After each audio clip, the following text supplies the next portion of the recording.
Bienvenue et merci à toutes et à tous pour votre participation à cette deuxième après-midi de webinaire professionnel proposé par le Salon du Livre et de la Presse Jeunesse en Seine-Saint-Denis, qui fête cette année ses 40 ans. 2 journées riches de plus de 80 rencontres consacrées à l'édition jeunesse, à prolonger du 27 novembre au 2 décembre à Montreuil avec un vaste festival littéraire et 400 exposants. N'oubliez pas de télécharger votre accréditation professionnelle sur slpj.fr pour accéder à l'événement durant toute sa durée. Nous vous y attendons nombreuses et nombreux. Tout de suite, au coin du feu, avec Gaïa Wisniewski, des éditions Mémo. Ce webinaire est préenregistré, mais vous pourrez retrouver les éditions Mémo au salon dès mercredi, au niveau 1, stand G6. Bon visionnage!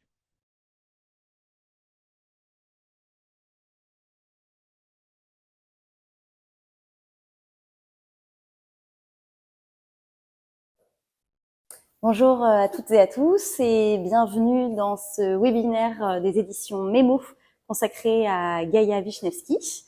Tout d'abord, je voulais attirer votre attention sur ce lieu magnifique qui nous accueille aujourd'hui, à savoir la bibliothèque Libre Cours de Vertou, qui accueille en ce moment même l'exposition Les Saisons de Schnorka.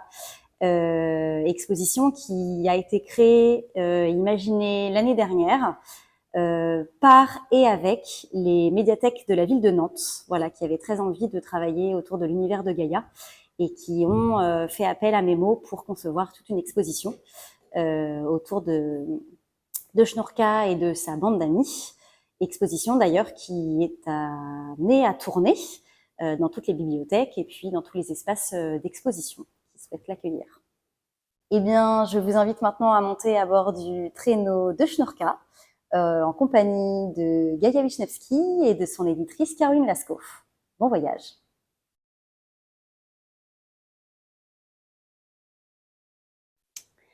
Bonjour Gaïa. Bonjour. Donc on se retrouve aujourd'hui pour parler de ta série Schnorka. Le 4e tome est sorti cet automne, début octobre, le Noël de Schnorka, et il clôt normalement un cycle. Donc est-ce que tu peux déjà te présenter, nous raconter qui tu es, d'où tu viens et comment tu es venue au dessin? Oui, donc je m'appelle Gaïa Wisniewski. Je suis belge avec des origines polonaises. Après, j'ai 2 parents artistes, donc ça m'a un peu facilité. Je le dis souvent aux enfants qui me demandent depuis quand je dessine et tout ça. Bien sûr, j'ai été baignée dans un univers artistique. J'ai toujours aimé faire des petits livres. Mon papa a encore gardé des petits livres. Après, le texte a toujours été plus compliqué pour moi. Donc, c'est beaucoup les images qui me venaient en premier. J'ai fait des études artistiques à Bruxelles au lycée artistique et puis j'ai fait des études supérieures, 3 ans d'illustration. Et quand je suis sortie de l'école, je ne savais pas faire de livres. Je savais faire des très belles images, mais faire tout un livre, ça me semblait pas possible. Et puis, il a fallu du temps. Il a fallu beaucoup de choses dans mon chemin, des rencontres, et j'ai un jour rencontré Johanna Conseco, qui est illustratrice, et qui m'a dit de d'abord peut-être commencer par les illustrations. Et je me suis dit, ça peut être une manière de faire, et au fond, ça me convient très très bien. Et donc, il y a 8 ans maintenant, j'ai commencé à travailler vraiment dans ce que j'aime, les livres jeunesse. Alors, est-ce que tu peux nous dire quels livres t'ont particulièrement marqué quand tu étais enfant, peut-être quand tu étais adulte, s'il y a des auteurs qui t'inspirent, des façons de raconter les histoires, des images qui t'ont touché? Alors, durant l'enfance, il y a eu pas mal de lectures. Il y a eu, je me souviens que ma mère nous lisait Bilbo le Hobbit. Il n'y avait pas d'image. Donc, on était dans le divan à regarder comme ça. Et j'avais du mal à imaginer quand même. C'était très long. Mais elle, ça la tenait à cœur de nous le lire. Après, dans certains livres, mes parents parlent allemand et il y avait un livre. Et c'est drôle, dernièrement, elle me l'a ressorti. Quand Schnorka est sorti, elle m'a dit, c'est drôle, ça fait penser au livre que je te lisais petite, avec c'était une petite souris magique, et elle m'a montré la couverture et c'était très très similaire. Donc je me suis dit effectivement, les images qu'on voit enfant, ça nous nourrit. Après il y a tous les livres de Béatrix Potter, Donc là, j'en parle souvent dans les rencontres scolaires aux enfants. J'essaie de leur faire deviner et je leur dis c'est un petit lapin avec une jaquette bleue et ils le savent tout de suite qui c'est. Et moi, j'adorais tous les livres de Beatrix Potter. Et puis il y a aussi Richard Scarry. Donc Richard Scarry, son univers incroyable et je m'étais dit petite que si un adulte pouvait dessiner comme ça, ben, c'était ça que je voulais faire parce qu'il y a une telle fantaisie et un petit grain de folie quand même, autant dans ses écrits, dans ses dessins. Voilà, donc tout ça m'a accompagnée. Après, je suis restée longtemps dans des albums. La lecture, j'aime bien qu'on me fasse la lecture. Voilà, j'ai du mal à faire à moi lire, mais qu'on me raconte des histoires, oui. Alors, chez Memo, on t'a rencontré en 2018, au détour d'un mail, je crois, pour ton bison. Est-ce que tu peux nous en dire plus sur ce premier livre jeunesse et cette rencontre? Oui. Donc, après la rencontre déjà avec Johanna Conseco, je suis rentrée à mon atelier et je me suis dit, bon, je vais faire comme elle m'avait expliqué, tu prends du papier et tu dessines vraiment comme des visions. Donc, je voulais faire un bison, hein, mes origines slaves. Donc, j'ai beaucoup dessiné et puis l'histoire est venue. Une fois que j'ai trouvé du temps pour faire une maquette, j'ai regardé les éditeurs qui me plaisaient parce que il y a beaucoup d'éditeurs qui me plaisent, mais je me retrouvais pas dedans non plus. J'ai envoyé une première partie et puis je crois un mois après j'ai envoyé à la deuxième partie. Mes mots faisaient partie voilà de la liste parce que c'est quand même éprouvant de toujours montrer quelque chose et puis il est surtout marqué que après 3-4 mois si on n'a pas de réponse voilà. Donc mes mots j'ai ouvert mes spams et le mail de réponse de mes mots était dans mes spams comme quoi il faut aller voir, c'est courrier indésirable. Et était marqué, on est intéressé, est-ce que vous pouvez nous rappeler? Donc j'ai rappelé tout de suite. D'abord j'ai un peu sautillé sur place, puis j'ai rappelé. J'ai eu Christine Moreau et on a bien discuté. Et puis je pense Christine m'a dit peut-être le plus beau compliment que j'ai gardé, c'est vous n'êtes pas à la mode et on n'adore pas ça. Et moi ça me convenait parce que je me suis toujours sentie décalée dans plein de choses. Et donc quand elle m'a dit ça, je me sentais à la maison, on peut dire. Et puis, après, j'ai rencontré toute l'équipe. Après, on a beaucoup parlé. Comme j'ai 2 parents artistes, moi, tout ce qui concerne le livre, la qualité du papier, la typographie, tout ça, ça m'a touchée. Et comment je peux accompagner jusqu'au bout mon livre et puis nos discussions sur l'élaboration d'un livre aussi, rien que le format, choisir tout ça et comment on peut l'accompagner encore après quand il est sorti. Donc tout ça me convenait très très bien, d'où je continue encore chez Memo, même si j'ai envie d'envoler un petit peu ailleurs, ici et là, c'est toujours, je dis souvent c'est ma maison d'édition. Voilà. Alors, pour raconter l'autre face de cette histoire, donc en effet, Christine a reçu ce mail de Gaïa et donc tout de suite, ça a été venez vite voir, j'ai un projet incroyable et évidemment, il y avait une évidence dans ce projet. Donc, elle a contacté Gaïa très rapidement. On s'est très vite tous bien entendu, en effet. Et le côté maison est important chez Memo. On n'est pas énormément. Ça fait quand même maintenant plus de 30 ans que Christine et Yves sont à la tête de la maison qu'ils ont fondée, qui continuent d'être très impliqués. Donc, c'est vraiment l'idée d'une maison, en effet. D'une maison et d'un atelier. Et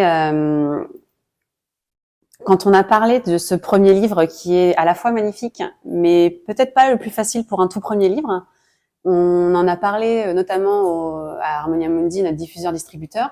Ils étaient unanimes en disant c'est magnifique. En revanche, est-ce que vous voulez pas commencer par un autre, puisque c'est une auteure qui n'est pas connue. C'est quand même un livre en noir et blanc qui parle de la mort. Alors pas que, mais qui peut avoir cette lecture-là. Peut-être on va pas commencer par celui-ci parce que commercialement c'est compliqué. Et finalement, en fait, il a jamais été question de faire un autre livre que celui-ci en tout premier. Un an après, il y a d'autres gens qui sont venus voir en disant, en fait, maintenant qu'on le trouve vraiment bien, est-ce qu'on peut faire un livre ensemble? Alors, Gaïa n'a pas toujours dit oui. Et surtout, les représentants ont eu des retours des libraires qui ont dit que, en fait, ouais, désormais, les livres en noir et blanc, on pouvait évidemment très facilement les vendre et que c'était pas du tout difficile. Donc, il a fallu un petit peu de persuasion au début pour dire si, faites-nous confiance, ce livre est vraiment incroyable. Et très rapidement, les libraires en lisant ont été convaincus, les lecteurs ont été convaincus. On a dû le réimprimer assez rapidement.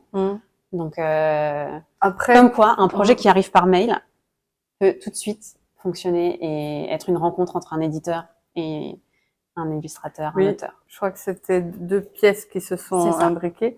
Et moi, ce qui m'étonne avec le voyage qu'a fait ce livre, Mon Bison, c'est que je l'ai quand même envoyé à 19 maisons d'édition. Il y en a 2 qui ont dit oui, 2 qui ont dit non. Le reste, pas de réponse, sauf après qu'il est sorti. Voilà, moi j'avais la liste des maisons d'édition et ils sont venus me demander pour faire des choses ensemble. Et c'est incroyable pour moi de me dire qu'un livre que j'ai vraiment tellement eu du mal à croire moi-même qu'il était là, m'a emmené si loin aussi, puisqu'il a été traduit, en hindi, et que j'ai pu aller dans les écoles en Inde le présenter. Oui. Et ça m'a vraiment incroyablement surpris. Et un livre, voilà, qui était entre guillemets mal aimé parfois au début parce qu'il était en noir et blanc.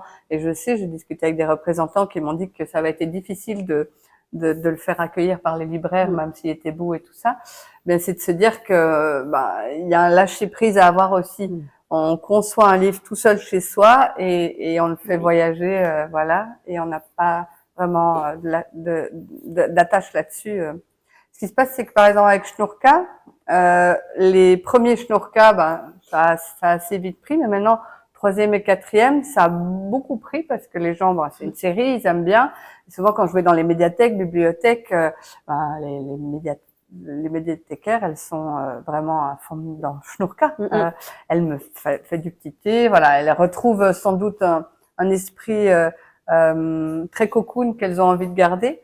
Et les premiers livres, je m'étais dit oui, je vais en faire 4. Et au fond, ça prend bien. Donc j'ai envie de faire vivre encore plus ce personnage de plus en plus. Donc petit à petit, je vais leur trouver d'autres aventures. Donc pour Shnurka, comment est venue à toi cette petite fille? Alors, quand j'ai fait Mon Bison, il fallait un temps d'attente parce qu'il pouvait pas sortir en été. C'est un livre d'hiver. Donc Christine m'a dit, est-ce que tu as une autre histoire? Moi, j'ai dit non, parce que j'en avais pas. Moi, c'était un one shot, le bison, et puis voilà. Et puis elle m'a dit, mais j'ai vu un petit dessin. À toi, je lui avais montré des dessins, et elle me dit, t'as une histoire? J'ai dit peut-être. Je me suis dit, si elle y croit, c'est quand même qu'il y a quelque chose à raconter.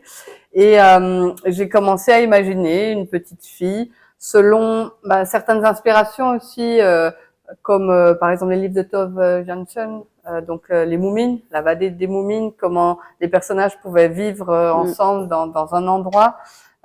Et donc j'ai commencé à me dire qu'est-ce qui m'a plu comme littérature enfant ou maintenant encore, qu'est-ce que j'aime bien. Donc j'ai un peu recherché pour une structure et puis je me suis dit une petite fille. Alors à la base, la chose que je voulais, c'était que ça soit une vieille dame. Voilà. Dans mes premiers croquis, donc j'en fais pas plein, j'ai un petit carnet. Dans mes premiers croquis, Shnurka devait être une vieille dame. Parce que justement, sans doute, j'avais cette inspiration de mon livre d'enfant avec cette vieille dame qui vivait dans une maison avec les animaux, je ne sais pas. Enfin, on ne sait pas expliquer d'où ça vient. Et puis Christine m'a dit tout de suite, malheureusement, il faut que l'enfant puisse s'identifier. Donc, c'est devenu une petite fille. Alors, Shnurka, ça veut dire ficelle en polonais. C'est le nom du chien de ma maman. Mais j'aimais bien la sonorité. Et donc, je me suis dit, moi, j'ai pas vécu en Pologne, mais j'ai tout ce côté slave en moi, toutes ces références quand même. Donc, la forêt, c'était important pour moi. Quel genre de forêt? Cette espèce de maison perdue dans la nature. J'avais des références à des films aussi, comme le Docteur Zhivago, où il revient dans sa maison qui est complètement gelée. Donc j'avais vraiment toutes ces visions. C'est vraiment ça d'ailleurs. Ouais. Donc pour moi, c'est comme toutes des pièces de puzzle où je me suis dit, mais au fond, j'ai carte blanche pour faire ce que je veux. Et Christine, elle croit en tout ça. Donc j'ai aussi suivi des cours d'écriture près de chez moi. Il y a la Maison des Écritures de Lombès et j'ai suivi des cours d'écriture là-bas pendant 1 an. Et ça m'a permis de mieux comprendre comment structurer les personnages, puisque l'écriture vient difficilement. Et puis avec mes mots, j'écris toujours beaucoup, et on enlève beaucoup de choses. Et puis on a des aller-retour sur les textes. Parce que parfois on me propose des mots qui sont pas mes mots à moi. Donc comment exprimer? Donc c'est un travail très intéressant pour moi parce que il y a quand même, je commence de plus en plus à me rendre compte, autant de travailler avec l'éditeur, autant de travailler avec un autre auteur parfois, c'est que la contrainte peut aider dans la création. Je pensais qu'avant, non, tout seul, je veux pas être embêtée. Et au fond, je me rends compte que ça va chercher des choses ailleurs. Donc cette contrainte du texte, parce qu'il y a beaucoup de textes et j'ai envie de beaucoup raconter, je me rends compte que depuis le deuxième Shnurka ici, vu qu'on en a parlé et que c'était intéressant d'abord d'avoir le texte pour avoir les espaces d'illustration, ça m'aide énormément à concevoir autrement le livre. Je m'épuise moins, on va dire. Oui, parce qu'en fait, tu faisais aussi beaucoup d'images et il y en a certaines qu'on pouvait pas utiliser puisque l'histoire ayant évolué, elles avaient plus lieu d'être ou d'un coup on avait trop d'images pour un seul moment. Voilà. Et c'était aussi frustrant nous de pas pouvoir montrer toutes ces images. Ouais. Et on se retrouvait des fois aussi à la fin à avoir là d'un coup une image un peu manquante qu'il fallait que tu fasses très rapidement. Donc c'était sûrement moins confortable aussi pour toi. Oui, c'est comme faire un plus de travail finalement. Un pull en laine et il manque des mailles. Exactement. Donc là, j'avais le patron un peu. Même si c'est ça que j'aime beaucoup aussi chez Mémo, c'est dans le travail, c'est que je n'ai pas à faire tout un chemin de fer, ce qui est compliqué pour moi parce que j'ai peur de m'embêter avant de commencer. Donc il y a quand même cette liberté de jeu que je peux un petit peu proposer autre chose, peut-être une autre fin, un autre dessin, quelque chose d'autre. Mais oui, c'est pas figé. On met un cadre quand même pour avancer plus facilement, mais ça bouge. C'est pas figé. Et quand il y a eu Shnurka, je savais en tout cas que j'en voulais 4 pour les 4 saisons. Ça, c'était clair. Il y avait Le vent dans les saules de Kenneth Graham qui m'avait fort marqué selon les différentes versions, hein, autant le ballet que il y a plein de choses différentes.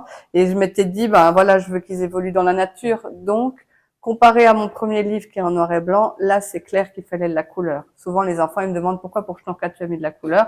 Je dis, parce que la première chose, c'est que je parlais des saisons et il fallait de la couleur. Et après, effectivement, dans tout ce qui est, on va dire, inspiration slave, il y a tous ces motifs, ces costumes, ces petites choses. Et pour moi, il fallait mettre de la couleur. Donc, c'est en créant Shnurka que je me suis rendu compte de comment j'abordais un livre d'illustration, c'est-à-dire que je l'aborde comme quand j'étais petite et que je jouais au Playmobil. Je faisais le décor pendant des heures et puis je mets les personnages. Et étonnamment, les personnages sont pas, on va dire, ma priorité dans un livre. C'est l'ambiance, le décor, les lieux, quelle saison je veux donner, quelle architecture, comment je voudrais donner ça au lecteur. Et puis après, je place les personnages. Voilà. En parlant de décor, le bruit court que tu aurais une vraie maison de Shnurka. Oui. Est-ce que tu peux nous en dire un peu plus? Alors, comme je me suis rendu compte que l'ambiance et tout ça était très important, je pense qu'à partir du deuxième Shnurka, je me suis dit, mais la maison est un personnage au fond. La maison, elle vit. Shnurka qui est très casanière, qui déjà veut pas partir, sa maison, c'est pas seulement son refuge, c'est vraiment un esprit de la maison. J'ai demandé à un ami menuisier à moi s'il pouvait me faire la maison de Shnurka, parce que j'avais vu que pour les Moumines, Tove Jansson, elle avait une grande maquette. Je me suis dit, mais moi aussi, je veux ma maquette. et donc, il m'a fait, selon mes plans, une maison de Shnurka. On enlève le toit, on enlève les étages, et voilà, je suis en train de la décorer. Voilà. Alors, dans Shnurka, il y a toute une galerie de personnages qui gravitent autour d'elle. Comment tu as créé ces personnages? Est-ce qu'ils s'inspirent de personnes que tu connais? Est-ce qu'ils ont évolué au fil des livres aussi? Ils ont un peu pris leur indépendance par rapport à tes premières idées? Alors oui, je me souviens que quand j'ai montré le premier Shnurka à mes amis, ils m'ont dit c'est tout à fait toi avec les amis autour du feu. Et c'est vrai que j'aime bien faire à manger, j'aime bien recevoir. Donc Shnurka c'est moi. Donc je pense qu'effectivement je me suis demandé à qui je voulais avoir autour de moi. Donc les prénoms et tout ça c'est en rapport avec des gens que je connais. Et après les inspirations de par exemple Tomek qui est le bison, qui est plus grand que tout le monde, qui est très sage. Pour moi, quand je l'ai dessiné, j'ai pensé tout de suite à un ami de la famille qui s'appelait Tomek et qui m'a appris à jouer aux échecs, par exemple, qui était très patient, qui, en tant qu'adulte, très bienveillant. Et donc, bien sûr, il y a des inspirations comme ça de gens que je connais ou de gens que j'ai envie de placer ou, ou oui, de faire exister, on va dire, même des gens rencontrés mais qui sont plus là, de les faire renaître autrement. Donc, chaque livre, que ce soit Shnurka ou un des autres livres, a quelque chose à voir avec ma vie, mes inspirations, mes rencontres. Donc, on a parlé un petit peu tout à l'heure de comment tu construisais les histoires en mêlant les images, la narration, un peu le chemin de fer. Comment est-ce qu'au quotidien, en fait, on travaille tous ensemble avec toi? Est-ce que, par exemple, tu as déjà une idée de ce dont tu as envie dans le format, la maquette, la mise en page? Comment tout ça vient? Alors, au début, j'étais très en retrait parce que je ne connaissais pas ce que c'était vraiment la fabrication d'un livre. Au fur et à mesure, comme on m'a introduit de plus en plus dans tout son cheminement, assez vite, je fais confiance aussi au regard de Yves Mestralet pour ce qui est la discussion sur le format. Donc, le format, le nombre de pages et tout ça, la typographie aussi. Par exemple, pour Ours à New York, la couverture, on l'a fait à deux. Et c'était vraiment quelque chose qui reste bien précis dans ma tête parce que c'était très magique. Moi, je ne travaillais pas avec l'ordinateur et lui travaillait avec l'ordinateur. On était assis l'un à côté de l'autre et je voulais pas au début que ça soit écrit Ours à New York parce que c'était un code pour moi. Il y avait un autre titre peut-être, mais une fois qu'on a mis l'autre titre, ça donnait beaucoup moins bien. Donc tout ça est très précieux pour moi parce que c'était à faire à deux au moment même. Donc ils me l'ont donné à jouer avec ça et ça c'était important. Pour ce qui est du nombre de pages, souvent je table plus ou moins sur ce que j'imagine puisque comme je ne fais pas de chemin de fer, eh bien voilà, je me dis que plus ou moins, je rajouterai peut-être une illue. C'est ce qui s'est passé pour le livre Papa écoute-moi. C'est qu'à un moment, j'ai dit à Yves, mais j'aimerais bien qu'on rajoute des pages. Il m'a dit non, financièrement, on peut pas rajouter des pages. Donc, on a employé les pages de garde pour faire la dernière élue. Et donc, là, je me suis rendu compte un peu du petit jeu que je jouais en me disant non, non, mais ça ira. Non, c'est bien de construire quand même avant, malgré tout. Voilà. Un petit peu. Un petit peu. Pas trop. Non, parce que, par exemple, pour Ours à New York, c'était une discussion avec Yves Mestralet où j'ai montré 3 ou 4 dessins. Et il m'a dit, OK, on signe le contrat. Alors moi, j'ai rigolé. J'ai dit, mais tu connais pas l'histoire. Et il m'a dit, mais toi non plus. J'ai dit, oui, ça c'est vrai. Donc, je savais que c'est comme s'il y avait une bienveillance, que vous me faites confiance sur le livre. Et en même temps, vous m'épaulez parce que vous savez un peu comment je fonctionne. Vous savez que parfois c'est très fouillis. Et en même temps, il y a ce cadre que vous me donnez, quoi. Garde-fou. Voilà, je suis la reine de la procrastination aussi. Ça va. Et quand on me donne des fausses dates, c'est très bien. Oui. parce que je sais que j'aurai un peu de temps, mais je ne sais pas combien de temps. Mais voilà, il y a ce lieu de confiance où on peut travailler ensemble. Et vous m'embêtez pas. Vous savez que j'ai besoin d'un temps, un silence pour créer. Et après, je viendrai vers vous montrer. Et c'est intéressant parce que je découvre d'autres choses aussi. Donc voilà, dans le travail du livre, la première question, c'était, je me souviens plus. Voilà, je ne sais pas si j'ai répondu, mais dans le travail du livre, voilà, ce qui est intéressant, c'est de savoir effectivement en quelle technique je veux faire, parce que depuis longtemps, je voudrais refaire un livre au fusain, mais j'avais pas d'histoire, et là, il y en a une qui se prépare tout doucement. J'ai l'impression de broder, faire une broderie avec vous. Voilà, on va broder, parce que moi j'aime bien prendre le temps, et ça, pour moi, un livre, ça doit prendre le temps. Le temps de comprendre, le temps de, voilà.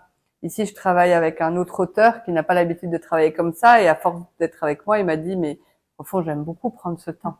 C'est hyper précieux, et je dis oui, parce que tu découvres d'autres choses, et moi, j'y crois, et mes mots me permettent justement, c'est pas d'être rentable, il faut faire un livre, vite, parce que Shnurka, l'été de Shnurka, il avait été un peu décalé, parce que j'étais pas prête, j'arrivais pas à faire quelque chose, alors vous m'avez dit, bon, le mois d'août, ça reste encore l'été, on peut le sortir, voilà, un peu plus tard.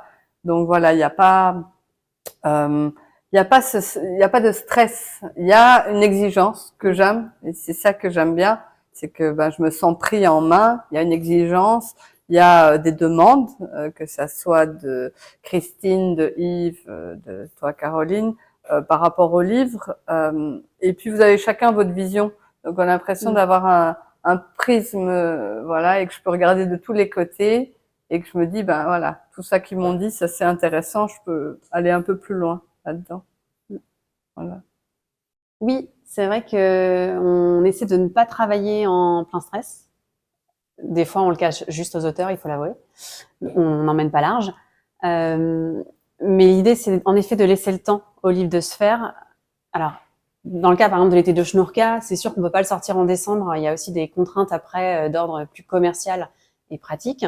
Mais à choisir, on préfère décaler le livre d'un an s'il faut, s'il y a besoin, puisque l'idée n'étant pas de sortir un album qui ne satisfasse pas l'auteur et qui ne nous plaise pas non plus. Chez Mémo, on fait entre 20 et 25 livres par an. Donc, on a envie, en fait, d'être fiers de chacun. On ne fait pas une grosse quantité d'ouvrages, même si c'est déjà bien. On les accompagne aussi dans le temps. Ce que Gaïa disait tout à l'heure sur la typographie, par exemple. C'est vrai que Yves, avec chaque auteur, prend le temps de trouver, en fait, la police de caractère qui va accompagner son travail, tant dans le texte que dans les images. Donc, l'idée, c'est que la police soit illustrative et pas décoratrice. Ça implique aussi, du coup, une petite réflexion en amont. Quand toi, tu as fait des livres avec d'autres auteurs, donc que ce soit Alex Cousseau ou Karl Norak, c'est une autre version de la typo, puisqu'en fait, d'un coup, l'univers n'est plus exactement le même. Donc, il y a quand même une parenté avec ton caractère à toi, alors qui n'est pas un caractère dessiné pour Gaïa, hein, qui est quand même un caractère déjà existant. Mais il y a une parenté dans ce caractère, mais il est différent. Et autant, évidemment, dans la série Schnourka, on a le même format pour les 4 livres, mais c'est pas le cas pour tes autres ouvrages. Et il y a quand même un air de famille. Alors déjà parce que, évidemment, c'est le dessin de Gaïa, mais aussi parce que c'est cette même police de caractère, et aussi parce que c'est Yves qui fait la mise en page, les couvertures. Et donc, évidemment, il y a une sensibilité. Et le fait que vous ayez ces discussions en amont, que pour Ours à New York, vous ayez travaillé ensemble sur la couverture, ça amène à la fin quelque chose, un univers en tout cas qui est complet. Pour Schnourka aussi, par exemple, dans les petits détails, on passe un peu de temps en photogravure, donc c'est-à-dire que Gaïa, en effet, fait tout à la main. Donc on reçoit des grandes pochettes avec ses originaux, donc ça c'est toujours la partie très très agréable du travail d'éditeur, hein, recevoir les originaux des auteurs, redécouvrir tout ça. Mais il y a quelqu'un au bureau qui est à la fois heureux et malheureux à chaque réception, c'est notre photograveur Olivier, dont lui vraiment son métier c'est l'image et c'est comment on va pouvoir à l'impression obtenir quelque chose le plus proche possible des originaux. Et bien souvent, ça n'est pas possible. C'est pour ça que c'est un peu un crève-cœur de temps en temps pour lui. Donc, quand on reçoit les originaux de Gaïa, il y en a plein. C'est foisonnant, c'est super grave. Donc, nous, on est tous là, waouh, oh, magnifique. Et Olivier est plus à dire, on pourra pas avoir ce orange en quadrichromie. Donc, par exemple, le orange de Nicolai, sur tous les originaux de Gaïa, n'est pas du tout celui qu'on a dans le livre. Mais maintenant, on le sait. Et en fait, le fait de travailler longtemps avec les auteurs, ça permet aussi d'avoir cette connaissance-là. Gaïa sait que le orange qu'elle utilise n'est pas atteignable en quadri, mais c'est OK. Et tu sais aussi, de toute façon, que l'impression est toujours une trahison des originaux, puisqu'en fait, on peut pas avoir exactement la même chose. On n'a pas travaillé sur le même papier, on a travaillé, enfin, l'impression n'est pas la technique que toi tu utilises. Donc, c'est forcément très différent. Mais le travail au long cours permet d'avoir confiance, de savoir ce qui va être possible, ce qui est acceptable aussi ou pas pour toi. Après, c'est quand même très très proche parce que souvent en rencontre, je monte les originaux. Oui. Et effectivement, on le voit bien dans certaines couleurs qu'il y a ce travail-là. Mais rien que le fait de s'être posé la question, c'est ça qui m'intéresse, quoi. Oui. Parce que dans tout ce qui est noir aussi, dans mes noirs, puisqu'il y a Ours à New York et Mon Bison, il y a ce noir squelettique, comme m'a expliqué Olivier un jour, qui donne une densité. Et souvent, les gens me disent, mais c'est incroyable ce noir. Et c'est vrai que moi, j'ai une amie qui édite aussi des livres jeunesse et il y a parfois ces croquis dedans qui sont magnifiques et juste c'est du gris, quoi, malheureusement. Donc moi, il y a tout ce travail-là de rendre au plus proche, qui voilà, ça sera jamais comme. Mais je me souviens quand j'ai reçu Mon Bison, le papa de mes enfants m'a dit, on dirait tes originaux dedans. Alors pour qu'ils le disent, Oui. franchement, il faut beaucoup. C'est un beau compliment. Oui, parce que le papier aussi, voilà.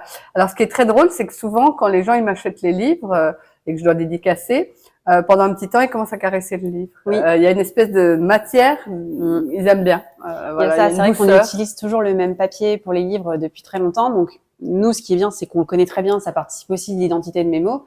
Olivier et Yves, en fait, sont habitués à travailler, donc ils savent aussi comment ce papier va réagir, va boire les encres. C'est un papier bouffant, donc il n'est pas couché. Il y a cette sensorialité qui est importante dans le papier, et d'autant plus pour les enfants, puisque c'est vrai que ça participe complètement de la lecture, le plaisir de l'objet. Donc tout ce temps qui est pris par toi en amont pour construire ton livre, en fait, on souhaite aussi le respecter, nous, en prenant du temps pour trouver la meilleure technique d'impression, que les images soient au mieux préparées. Donc Olivier, en effet, passe du temps sur toutes ces questions d'images, de couleurs, mais pour à la fin, en effet, avoir quelque chose au plus proche. C'est jamais la même chose, mais en tout cas, quand les auteurs reçoivent le livre et sont contents et fiers, c'est quand même une grande récompense pour nous. Ouais. Et puis bon, c'est un respect du travail de l'auteur pas négligeable. Donc par exemple, pour la technique, la plupart de tes livres sont imprimés en quadrichromie puisque tu utilises une gamme de couleurs importante. Donc petit rappel technique. La quadrichromie, c'est imprimé en 4 couleurs, cyan, magenta, jaune et noir, et c'est des petits points qui sont superposés les uns à côté des autres pour faire une gamme étendue de couleurs. L'autre technique, c'est celle du ton direct, où là, c'est des encres pures qu'on peut après mélanger. Mais par exemple, vous pouvez choisir d'avoir à la place du jaune un jaune très citron et un bleu qui va être beaucoup plus chaud, qui va tirer sur un violet, et ça va forcément changer toutes les couleurs qui seront composées avec ces teintes-là. Voilà. Donc c'est la point technique, mais il est court. Pour le livre que tu as fait avec Karl Norak, Ma plus belle ombre, ce livre est tout bleu. Donc, quand on a reçu tes originaux, il y avait différents bleus quand même. Et la question s'est posée en fait, elle s'est posée très peu de temps, il faut l'avouer. Est-ce que ça va être de la quadrille ou du ton direct? Et vous aviez aussi envie avec Karl de cyanotype. Donc, très rapidement, il a été question et on a choisi de faire du ton direct, donc de choisir le bleu qui permettrait d'imprimer tout le livre. Est-ce que tu peux nous parler aussi de cette volonté, à la fois dans Mon Bison, d'utiliser principalement du noir au fusain avec quelques réaux, dans Ma plus belle ombre, peut-être sur du bleu. Et alors, Schnourka t'en a parlé, le pourquoi de la couleur, mais pourquoi de temps en temps tu t'éloignes de la couleur et tu fais des choix plus restrictifs? Oui. Alors, mais comme j'ai 2 parents artistes, un père lithographe et graveur, que apparemment on retrouve ce côté-là, par exemple dans Ours à New York, dans le tracé, dans plein de choses, et une maman qui est dessinatrice, illustratrice et qui emploie l'aquarelle. Moi, j'ai vraiment on va dire, ce panel de gestuels. Donc, on avait les presses gravures à la maison, la presse lithographique. Chacun avait leur atelier, donc je passais du temps juste à les regarder. Je me souviens le pinceau qui danse sur la feuille souvent. Donc, il y avait ce côté de me dire un peu on peut tout faire, tout est possible, ok. Et quand j'ai fait mes études d'art, j'aimais bien utiliser un peu tout. On avait des exercices à l'encre, des exercices parfois en couleur. Et quand j'ai fait Mon Bison, je l'ai fait au fusain parce que c'est une technique que j'aime beaucoup. Mais très vite, j'ai dit on va peut-être mettre un peu de couleur parce que c'est quand même pour les enfants. Donc j'ai rajouté deux petites tonalités. Il y a toujours ce bleu qui m'accompagne. J'ai même rencontré une jeune fille qui a fait tout un travail